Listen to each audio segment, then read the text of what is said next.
My name is Tim Huffman, and I believe that communication has the profound ability to transform communities and to promote social justice. And to that end, I'm going to tell you about a little project I did. Today I'm going to talk about my dissertation, and it is a participatory qualitative research project. So what does that mean? The goal was to understand and improve the interaction between staff and homeless young adults inside human service agencies. And when I say qualitative, I did 23 in-depth interviews and did over 100 hours of field work, and all of that data collectively created 415 single-space pages of data. I had 4 sites. One was Stand Up for Kids, an organization I'm very familiar and involved with. And the other was an organization I'm not involved in, which is also a youth-serving organization here in the Valley, which is called Tumbleweed. And then I had 2 non-institutional settings, one, Fifth Avenue, where many homeless young adults hang out, and also the Zone, which could also be called the Human Resources campus area in the downtown, where there are a variety of services to address homeless needs. So that's what I mean by qualitative. When I say participatory action, I mean that I was fully engaged in the life of the scene while I was doing the research. So I worked as a volunteer, I served as a leader, and I networked in order to improve homeless issues also. And if you want the clock on that one, that's roughly 1,600 hours of participatory fieldwork over the last couple of years. Now theoretically, I was interested in dynamics of organized compassion. So what does compassion in organizations look like? And I chose to focus, I had various forms of data, but I chose to focus my data on the experience of homeless young adults. Often people study compassion from the perspective of the provider, and we felt that switching that around and studying it from the perspective of the recipient would help us understand both positive and negative outcomes of compassionate communication in a way that actually the people who give compassion can't really articulate, because they're not the person who the outcome is for. So I want to talk a little bit about my research questions, and then we'll get into the actual findings. So I had 1 research problem and 2 research questions. The research problem was, how can we improve the interaction between homeless youth and nonprofit organizations? And then my 2 research questions, one was, how did their experience, the homeless youth, how did their experiences help us understand individual compassion in organization? And then also, how did their experiences help us understand what compassion looks like at the organizational level? And so to answer those questions and to address that research problem, I've got 3 basic findings that I'm going to go through today. And then we'll talk a little bit about my methods, and then we'll leave it up for questions. So let's talk a little bit about individual compassion in organizations. There are 2 basic models of communicated compassion in organizations. This is Miller, who breaks down 3 sub-processes, which are noticing, connecting, and responding. And she argues that this is how compassion is communicated. There's a similar related theory by Way and Tracy, who have corollary actions. They're recognizing, relating, and reacting. And there are some differences between those, but probably the most profound difference is they argue it's not a linear process, but a circuitous process that folks move through. And I found in the reflections of the youth many of their experiences that provide support for these models. They talk about folks who are there to notice things and actually take the time to connect and really respond to their needs. But I also found that they regularly talked about something that I couldn't quite push in to any of the 3 of these verbs, and that was presence. Homeless young adults identify presence as a powerful part of the compassion process. So the basic relationship between presence and compassion is that presence indicates care. Take, for instance, the reflection of Amber. She says, they keep showing up, don't they? Darn it. They come here, they work here. If they keep showing up, they care. And that's what counts to me, seriously. Or if you prefer more briefly and more vulgarly, they wouldn't be here if they didn't give a shit, says Elliot. Now, I thought, oh, okay, this is great. If you're present, then you're compassionate. But it turns out that presence might be necessary for compassion, but it's not sufficient. Because the youth also discussed people who would be there just to be there, or would describe staff sitting and clicking away at their computers. So I thought to myself, okay, it's not enough to say presence equals compassion, let's go a little bit deeper. So I tried to look at what, in addition to being there, they recognized as this kind of full sense of presence. And that led me to two notions. One is the idea of nonverbal immediacy, which you'll be familiar with if you're a communication scholar. We have Tracy's quote. She says, "To me, it's time. You can give me stuff and that's nice, but if you spend 5 minutes with me, I'll remember you forever." And so what she's recognizing here is that presence in its full sense, yes, it involves co-occupying space, but it also involves focus on the other in the present, right? So there's a temporal component. And the youth also reflect on, and in my observations, I could see these nonverbal actions of turning toward the other, looking at, turning your face toward, turning your body toward. The second thing that I noticed that the youth identified as presence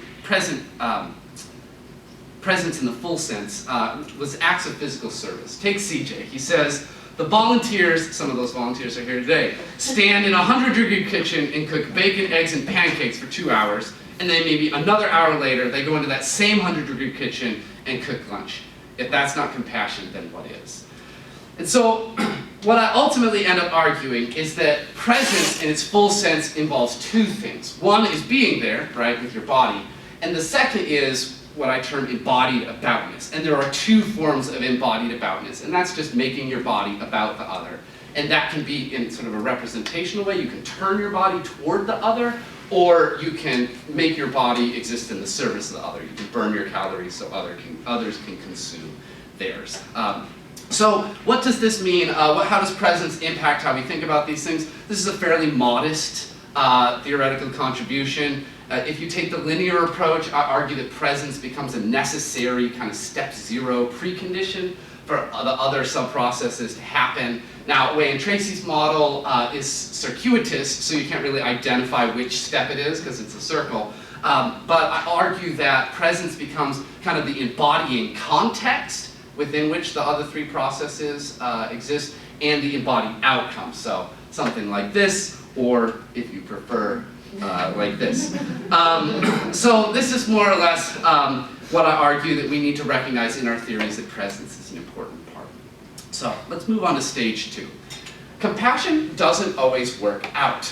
There are times that people try to be compassionate, but it doesn't get picked up as compassion on the other end. And a basic notion of communication is that it's, not one way, it's two-way. So in order to talk about compassion, asking those recipients, if you think about it, noticing, connecting, and responding are all actions of the compassion giver, right? So when you start asking questions of the youth, they start recognizing these places where compassion, or what could have been compassionate, went awry.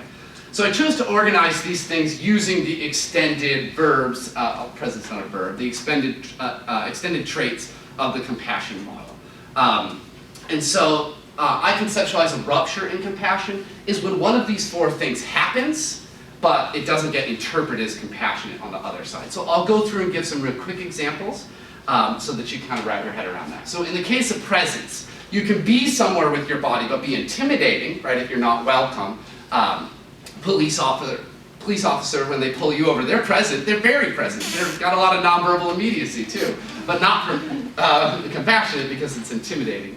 Also, your body can conjure up past hurts in the lives of people who've experienced trauma, and that's going to make your presence not likely to be interpreted as compassionate. Moving on to recognizing, you might look at someone and realize they have a need, but if they don't agree that they have that need, they're not going to think it's compassionate. So there's one example of, if you're going to survive your drug addiction, you need God in your life. And they were saying this to a person who's an atheist, and they're like, whoa, buddy, like, I can't, you're telling me I'm going to die because I've tried that and I failed. So just because you recognize a need in the other, in the case of homelessness, it's very often, poor babies, you need houses, right? Some people haven't figured out how they want to lead their lives. They don't need to be pushed into worlds, right? So not going to be compassionate or identified as compassionate in the life of the other if it's projecting the need.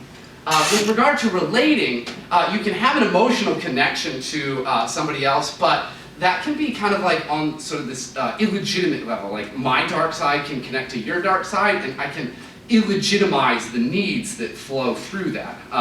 And so when these kind of more negative connections happen, they don't get reported as compassionate. And finally, with regard to reacting, you can either act but ineffectively, use a strategy that doesn't work with that particular youth, or a prior rupture can misdirect a type of reaction so that it doesn't get interpreted as compassionate. So if you don't notice the right need, you're not likely to respond in the right kind of way.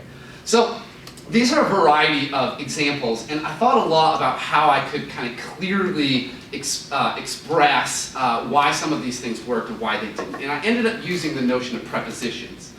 So we've got presence. You can have presence with, you can have presence for, or you can have presence against the other. And so I kind of created a score chart. Here it is. Basically, with, you're always safe. Recognizing with, relating with, reacting with, you're fine. Against is no. And then when you've got for, it's a little bit more questionable. Recognizing for doesn't get identified as compassionate in my data. And I don't have enough to pin down relate yet. I might need to do a couple more follow-up interviews to get more data on that particular point. But anyway, this becomes kind of a strategy for when you're thinking, okay, I'm going to use these 4 things to communicate compassion. Then you can ask, okay, how is this likely to be interpreted as with them, as for them, or against them, and how's that going to play out? So that's ruptures. So let's move on to organizational compassion. So this is the third contribution. Identifying compassion at the organizational level is a fairly new phenomenon. I'm trying to understand what it means to be a compassionate organization. People have studied compassion and compassionate individuals in organizations for some time, but conceptualizing at the organizational level is more new. And current models basically take the notice, connect, and respond model, and they borrow that and say organizations notice, organizations connect, and organizations respond. But consider, how does an organization notice things? Organizations don't have eyes, right? So right off the bat, we've got, so organizations, they notice. Well, what are they noticing with? So I find that the notice and connect respond is really useful for describing individual compassion, but this doesn't seem fit at a theoretical level for understanding organizational life. So I basically looked at all of the instances of compassion discussed in my data, and I drew them together into a set of categories. And these categories are here. And I tried to identify them in a way that could speak about the organization broadly instead of a specific individual inside that organization. So they're care, community, healing and growth, and well-being. But I didn't want to stop at just the typology, and I wanted to explain the relationships between these things. And because the youth always went back to times that someone had increased their well-being socially or materially, I chose well-being as kind of like the central category, and they fall into place just so. I ultimately argue that well-being is the root of organizational compassion, and I conceptualize healing and growth as any organizational process that increases well-being. So healing is where you take a negative well-being towards something that's more positive, and growth is when you develop a positive well-being. Care, I conceptualize as those organizational processes that foster healing and growth. Think when you see somebody suffering that you really care about, you want to help them so that they heal faster, or you want to help them so that they learn faster. And so care, sort of at a personal level, is a thing that drives healing and growth. So I identify any organizational process that increases those things as care. And then I conceptualize community as those processes that foster care, that increase care. So if you're good at physics or you like calculus, you'll notice that this is ultimately a derivatives model, which is basically change in position over time, right? So well-being becomes something like position, healing and growth becomes something like velocity, care becomes something like acceleration, and community becomes something like jerk. Anyway, I find that it's a helpful and interesting way of conceptualizing how an organization moves compassionately without identifying a single individual compassionate giver. There's another part to this argument which regards social materiality, and ultimately I argue that compassionate communication can create organizations, and that compassion can be the thing that gives that draws draws organizations together, gives organizations life, and gives them body. There's a fancy version of that, which is that compassionate communication is a form of socio-material entanglement that constitutes organizations. But you don't need to get into all of that right now. If you want to know more, I'll answer. But basically it means that compassion can make organization. So where do we go from here? Why does any of this matter? I've already outlined to some degree how these things impact theory, so I want to talk about practice and methods. So one thing that we can do from here is we can practice compassion. Each of the three of these reflections can, they serve as a guide for actual compassionate communication. So in the case of presence, knowing that presence is important can inform organizational policy. We can make intake procedures such that the body of the person doing the intake is toward the client as opposed to toward the computer as the default position. It's sort of like turned toward the computer to enter the data, but their sort of stage zero is toward the other. You can also look at organizations and consider physical space and how presence can be demonstrated, right? And this challenges some of the ways that space gets laid out in more sort of institutionalized organizations. And obviously knowing that presence is important for communicating compassion is helpful in our daily lives. If we really want to communicate our care, finding some way to become present is helpful. Knowing potential ruptures is equally useful. Knowing that just because we have good intentions and we really care, does not mean that it gets picked up by that in the life of the other. And so it is not enough to care. You have to care, and then you have to ask, how does care get communicated to the person that I'm trying to care for, right? And knowing the ruptures helps, it sort of like lays out the pitfalls in that process. And then finally, the notions of organizational compassion, that's pretty theoretical, but I find that the 4 tiers can kind of serve as a guide for brainstorming actions inside organizations. So we want to create a more compassionate organization. So here are 4 things to consider. What parts of well-being do we respond to, and how do we increase those and increase that and increase that, right? So it becomes a way of brainstorming, creating policy, creating program, and if you wanted to get into it, you could also create like a cool calculus program design. That's not me, but maybe somebody in this room loves calculus. So anyway, perhaps most interesting to me, though, are the impacts that this project has had on the way that I thought about methods, and I think that there's some valuable stuff here. So I ultimately performed research that kind of lives at the intersection between qualitative research, participatory action research, and the American philosophical tradition of pragmatism. And I call that intervening space pragmatic fieldwork.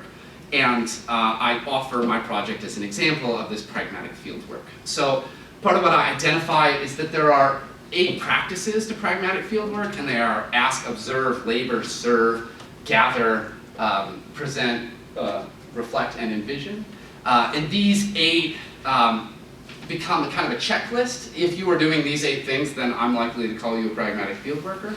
But more importantly than that, I find that each of these things can, done in the right way, really improve the others, and that they become this kind of dynamic way of moving through both social action and academic research in a way that transforms things for the better. So let me give you a quick example of this. You might get involved in an organization and do observations there, and those observations will lead you to ask better questions. And as you ask questions, you learn how to serve people better.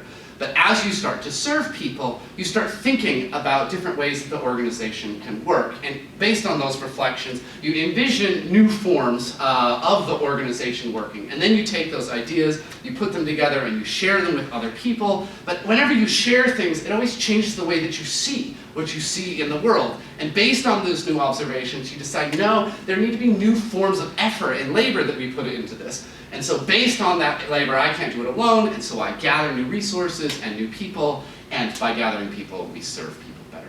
So that becomes an example of, right, yeah, touche. That becomes, that's an abstract example of how these things dynamically move in the process of research, and each of the practices can help and inform and push you forward, not only to publish academic articles, but also to make social change.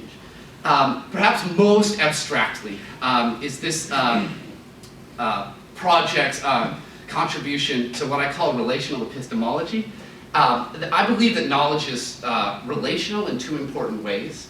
The first is we don't merely hold our beliefs, we relate to our beliefs. So every person in this room knows that we should recycle, right? But there are ways to know about recycling. And some of those forms of knowledge move you to recycle, and some of those don't. And so pragmatic field work becomes a way of creating knowledge not only in a rigorous way that might be looked highly upon in an academic community, but also in a way that you can know about it so that you can do something, so that it enables you to act. So in part, it helps transform that relationship between the knower and the known in a productive and active way. But there's a second way in which knowledge is relational. One of my favorite authors, Richard Rorty, argues that knowledge creation is ultimately a social process, and that justification is itself social.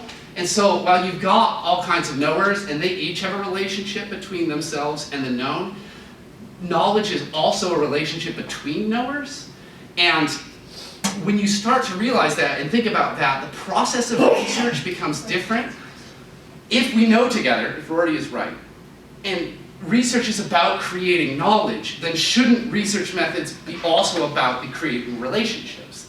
And to make this point, I submit to you to look around. Anything I could possibly say about compassion and communication pales in comparison to the embodied and living knowledge of the people in this room. Here, in this small room, hundreds of pages of my work has been written, hundreds of suggestions have been given, thousands of hours have been worked for the sake of social transformation, thousands of dollars raised, marathons run, guitar lessons taught, volunteers coordinated, meals cooked, pancake breakfast run, folks slept on the street to learn the lives of others, basements cleaned, clothing sorted. And what each one of us does individually pales again in comparison to the power of the relationships that we have between each other. And these relationships aren't tangential to the research process, they're essential if you think about it from a perspective of social change. William James says that living knowledge moves us to act. And when we know together, we can act together. And when we act together, the world moves. Thank you. Yeah.